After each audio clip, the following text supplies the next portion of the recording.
శ్రీరామాయణం గమనించినప్పుడు రెండు విషయాలు స్పష్టంగా కనపడతాయి.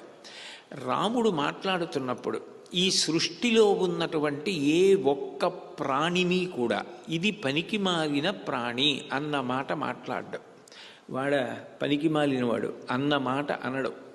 ఎందుకనంటే ఈ సృష్టి చేసినటువంటి సృష్టికర్త ఏ ప్రయోజనం లేకుండా ఏ భూతాన్ని సృష్టించాడు.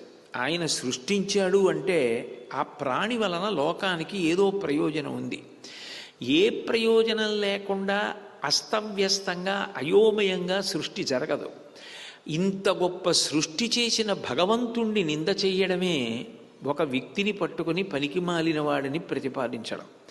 కాబట్టి అసలు ఎవ్వరినీ రామచంద్రమూర్తి పనికి మాలిన వాడన్న మాటే అనడం. రెండవది, ఎప్పుడైనా ఏదైనా ఒక విషయం మీద మాట్లాడేటప్పుడు శాస్త్రము దాని గురించి ఏమని మాట్లాడుతుందో దాన్ని దృష్టిలో పెట్టుకుని మాట్లాడుతుంటాడు. వేదం ఈ లోకంలో ఈ కంటితో చూడడానికి వీలైనటువంటి శివస్వరూపమే తండ్రి అని చెప్తుంది. నమః శంకరాయ చ మయస్కరాయ చ నమః శివాయ చ శివతరాయ చ అని. లోకంలో బిడ్డకి సుఖం అందించడానికి తండ్రి రూపంలో పరమేశ్వరుడు తిరుగుతూ ఉంటాడు అని.